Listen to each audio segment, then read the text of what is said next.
नमस्कार बंधुरा स्वागत आपनादेर झर्णार रान्नाघरे। आज के आमी आपनादेर जोन्नो जेई रेसिपिटा निये एसेछि सेटा होच्छे पालंग धाबा स्टाइल पालक पनीर। এই পালং শাকটাকে আমি পালং পনির করার জন্য এই পালং শাকটাকে আমি কেটে ধুয়ে রেখে দিয়েছি আর আমি জলটা গরম করতে বসিয়ে দিয়েছি, কারণ জলটা ফুটলে তবে আমি পালং শাকটা দেবো, তাতে পালং শাকের রঙটা ভালো হবে। পালং শাকের রঙটা বজায় থাকার জন্য, যাতে সবুজটা থাকে, তার জন্য আমি 1 চামচ চিনি দিয়ে দেবো জলের মধ্যে।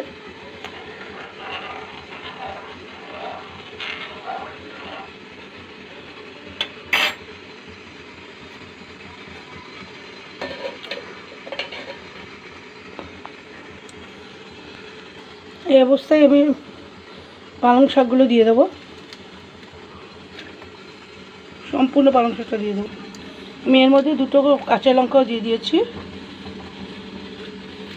এবার আমি এটা দেওয়ার পর জলটা ফুটে ওঠার থেকে 1 মিনিট আমি পালং শাকটাকে করবো। এটা কোনো ঢাকা দেবো না, তাহলে কালারটা নষ্ট। পালং শাকটা ফোটা আসা পর্যন্ত আমি দেখবো ওটা সেদ্ধ হচ্ছে কি না। আর আমি অন্য একটা জায়গায় বরফের সাথে, এই যে বরফটা দিয়ে দিয়েছি, এটা কুটু বরফ দেবে, বরফের সাথে রুম টেম্পারেচার থাকা জল দিয়ে করে রেখেছি, কারণ এখান থেকে জাস্ট আমি তুলে আমি এই জলটার মধ্যে দিয়ে দেবো। এতে পালং শাকের যে কালারটা, যে সবুজ গ্রিনটা, সেটা গ্রিন ভাবটা নষ্ট হবে না। গ্যাসটা বন্ধ করে এখান থেকে ডাইরেক্ট এটা ছেঁকে তুলে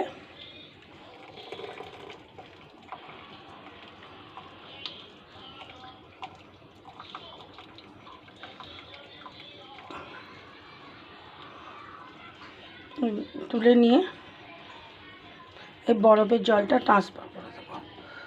তাহলে কি, এই যে এটা সবুজ যে রঙটা, এটা ইনট্যাক্ট থাকবে।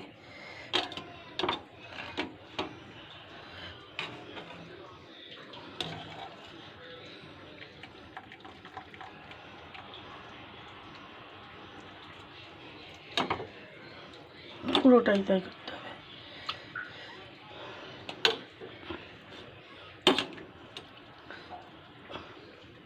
এবার ঠান্ডা হওয়া অবধি অপেক্ষা করতে হবে। এবার এটা জল থেকে তুলে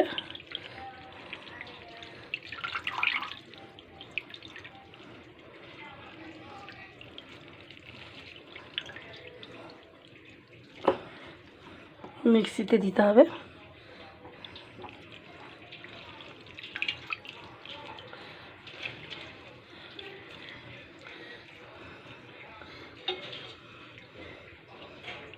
মিক্সিতে দিয়ে দিলে সঙ্গে কয়েক টুকরো, এমনি নর্মাল এমনিতে জল দিতে হবে না, সঙ্গে কয়েক টুকরো, সঙ্গে এই বরফটা দিয়ে আমি মিক্সিতে বেটে নেব। 2টো কাঁচা, এই যে দেখুন কালারটা ফেড হবে না, এই রকমই দেখতে লাগবে। আর এটার সাথে আমি 2টো কাঁচা লঙ্কা দিয়ে নিয়েছি বরফ কুচিটা দিয়ে মশলাটা বাটার জন্য, এই মানে পালং শাকটা বাটার জন্য। এটা পুরো এই গ্রিন ভাবটাই এর থাকবে। এই পালং পনিরটা করতে পালং শাকটাকে আমি বেটে রেখেছি, দেখালাম। আর হচ্ছে আর যে ইনগ্রিডিয়েন্টগুলো লাগছে সেটা হচ্ছে পনির, টমেটো বাটা, চপড করা পেঁয়াজ, রসুন, আদা, কাজুর গুঁড়ো, আপনি গরম জলে কাজুটা বেটেও নিতে পারেন, নুন, কাশ্মীরি লঙ্কা অল্প একটু, 1/2 চামচেরও কম, এটা হচ্ছে জিরে গুঁড়ো, ধনে গুঁড়ো, কসুরি মেথি, বাটার। আর রান্নাটা সাদা তেলে করব। সাদা তেলের সাথে বাটার মিশিয়ে করব। আর ফোড়নের জন্য লাগবে হচ্ছে গোটা জিরে। বন্ধুরা, এত ঠান্ডা লেগে রয়েছে যে আমি কথা বলতে পারছি না, কথা একটুখানি হেজে আসতে পারে, বন্ধুরা কিছু মাইন্ড করবেন না। কড়াতে আমি তেল দিয়ে নিয়েছি, এবার আমি কড়াতে বাটারটা দিয়ে নেব।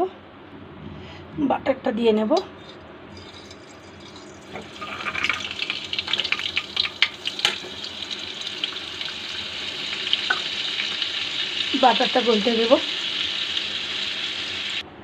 পনিরগুলোকে ভেজে নেব হালকা করে।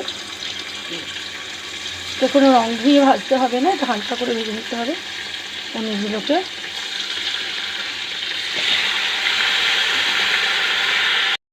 পনিরগুলোকে তুলে নেব। পনিরগুলোকে তুলে নিয়ে কড়াতে আমি একটু সাদা জিরে ফোড়ন দিয়ে দেবো।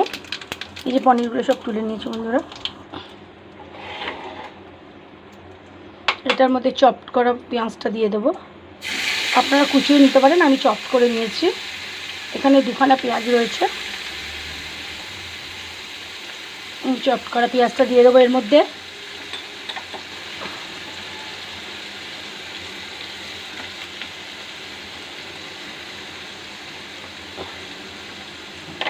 এটা ব্রাউন হওয়ার আগে পর্যন্ত এটা ভাজবো, একটু ভেজে যাব।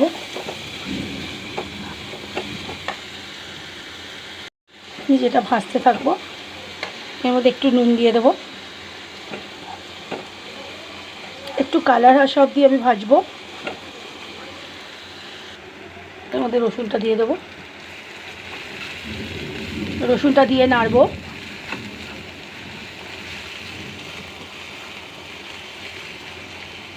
গন্ধ বেরোনোর আগে পর্যন্ত নেড়ে যাব, রসুনের কাঁচা গন্ধটা কেটে যাওয়া পর্যন্ত রসুনটা আমি ভাজতে থাকবো। হাফ ইঞ্চি মতো আদা দেবো, দিয়ে এটা ভাজতে থাকবো।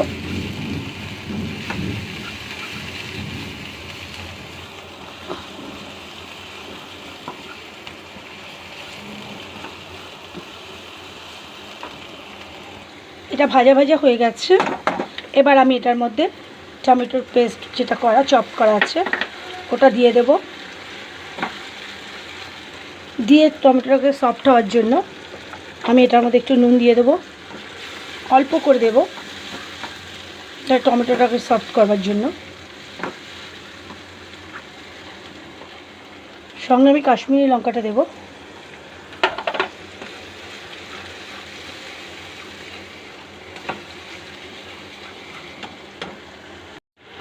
এবার এর মধ্যে আমি 1 চামচ ধনের গুঁড়ো দিয়ে দেবো, আর হাফ চামচেরও কম জিরের গুঁড়ো দিয়ে দেবো।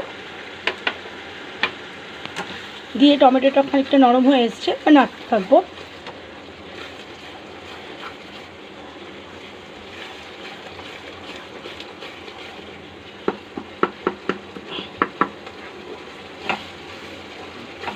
রসুনের সঙ্গে বন্ধুরা আমার একটুখানি কাঁচা লঙ্কার চিরা এর মধ্যে ঢুকে গেছে, পড়ে গেছে, কারণ আমি কাঁচা লঙ্কাটা পালংয়ের সাথেই বেটে নিয়েছিলাম।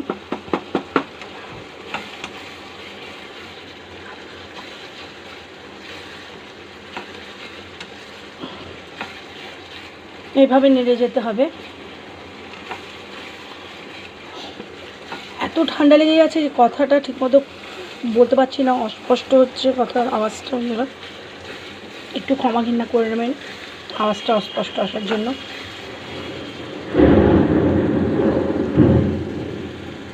বন্ধু আমি বলতে ভুলে যাচ্ছি, এটার মধ্যে আমি একটু ফ্রেশ ক্রিমও দেবো। এবার আমি এর মধ্যে কাজু বাটাটা দিয়ে দেবো।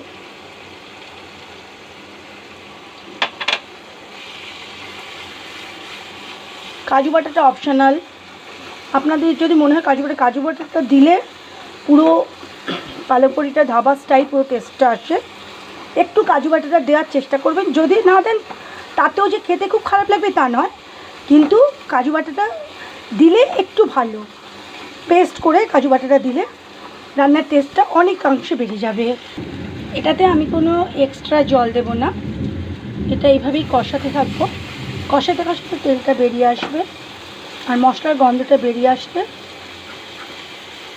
তখনই আমি পেস্টটা দেব পালংয়ে। আর ধাবা স্টাইলে এই পালং পনিরটা করতে গেলে হচ্ছে আপনার ওরা যে ওপরে একটা তড়কা দেয়, মানে যেটা ফোড়নটা দেয় ধাবায়, আমি লাস্টে সেই ফোড়নটা দেব।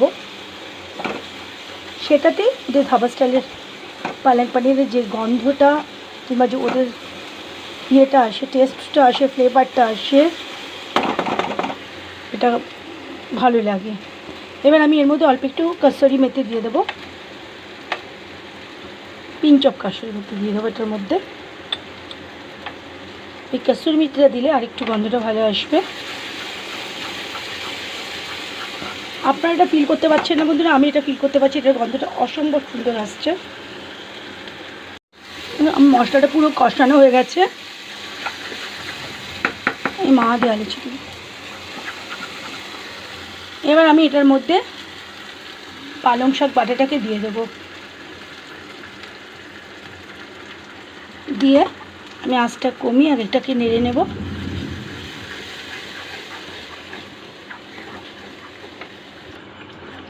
এবার গ্যাসটা একটু কমিয়ে দেবো, কারণ এবার চিটতে থাকবে। আর গ্যাসের ঢাকনাটা আমি পুরোটা দিতে পারবো না, কারণ হচ্ছে তাহলেই কালারটা ফেড হয়ে যাবে। আমি হাফ গ্যাসের ঢাকনাটা দিয়ে দিলাম।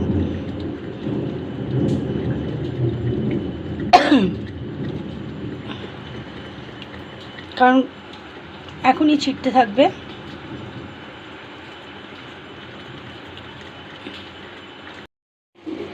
দেখুন ছিটছে বন্ধুরা, দেখতে এটা কত সুন্দর লাগছে, কিন্তু এটা ছিটছে, পুরোটা ঢাকাও যাবে না, তাহলে কালারটা নষ্ট হয়ে যাবে। এবার আমি এর মধ্যে পনিরগুলোকে দিয়ে দেবো।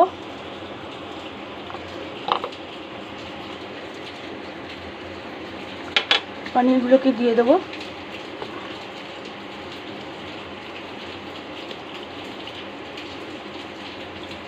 বাটিতে রাখার পরে পনিরগুলো চাকা লেগে গেছে, পুরো ঠিক হয়ে যাবে এক্ষুনি, এটা ছেড়ে যাবে গরমেতে।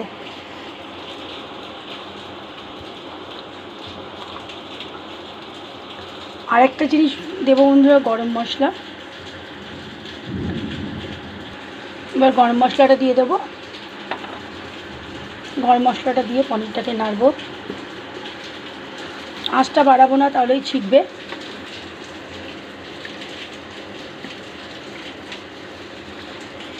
যদি কেউ এটা জিরা রাইস এই দিয়ে খেতে চায়, তাহলে পনিরের এই থিকনেসটাই ঠিক থাকবে।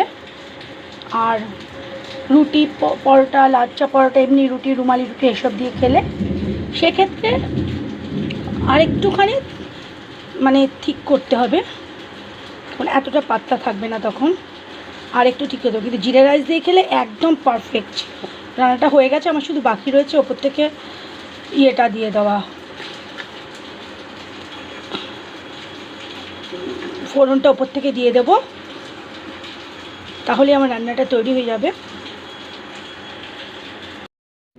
তার জন্য আমি একটুখানি ঘি,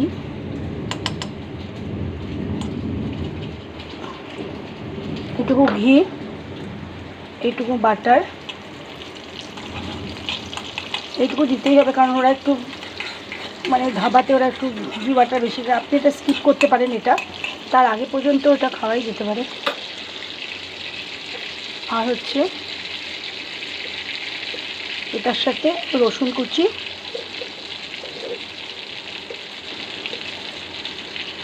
এটার সঙ্গে একটু রসুন কুচি,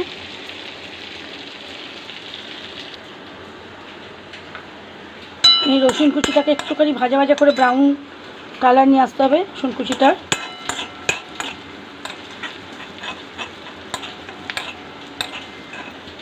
এটাকে একটু ব্রাউন কালার করতে হবে।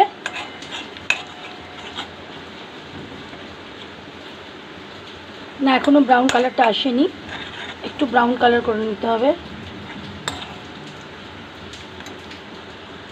এবার ব্রাউন কালারটা এসে গেছে বন্ধুরা। এবার এর মধ্যে একটু কসুরি মেথি ফেলে দিতে হবে, দিয়ে গ্যাসটাকে বন্ধ করে দিতে হবে। ওপর থেকে একটু কাশ্মীরি লঙ্কা দিয়ে এটা মিলিয়ে দিতে হবে। ব্যাস, তার উপরে দিয়ে তরকাটা দিয়ে দিতে হবে, মানে যেটাকে বলে হচ্ছে আর ফোড়নটা দিয়ে দিতে হবে, সেটা আমি দিয়ে দেবো। তার আগে একটু ঢেকে রাখছি।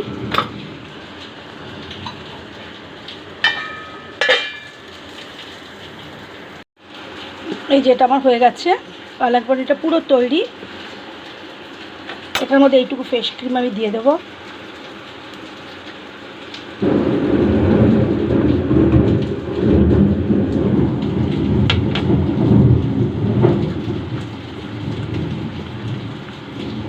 ফ্রেশ ক্রিমটা দিয়ে আমি বন্ধ করে দেবো।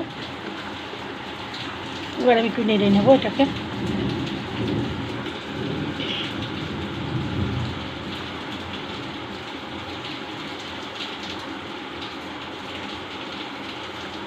এবার আমি আপনাদের প্লেটিং করেটা দেখাবো বন্ধুরা।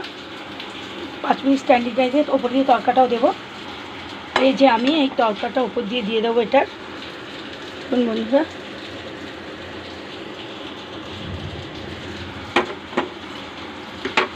এই যে ওপর দিয়ে তরকাটা দিয়ে দেবো।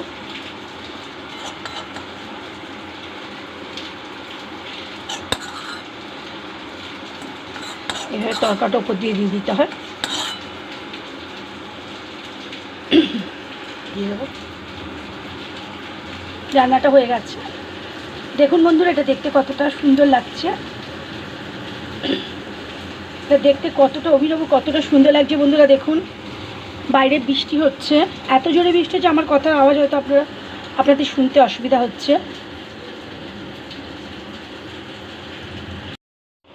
দেখুন বন্ধুরা, তৈরি হয়ে গেছে আমার ধাবা স্টাইল পালক পনির। আর এই পালক পনিরটা আপনারা রুটি, পরোটা, নান, লুচি, জিরা রাইস, এমনি রাইস দিয়ে এটা খেতে পারবেন। আমার রেসিপিটাকে হুবহু ফলো করে আপনারা একবার বাড়িতে করবেন, আপনাদের কাছে এই রিকোয়েস্ট রইল। এবং রান্নাটা খেয়ে কেমন হয়েছে সেটা আমাকে অবশ্যই কমেন্টের মাধ্যমে জানাবেন।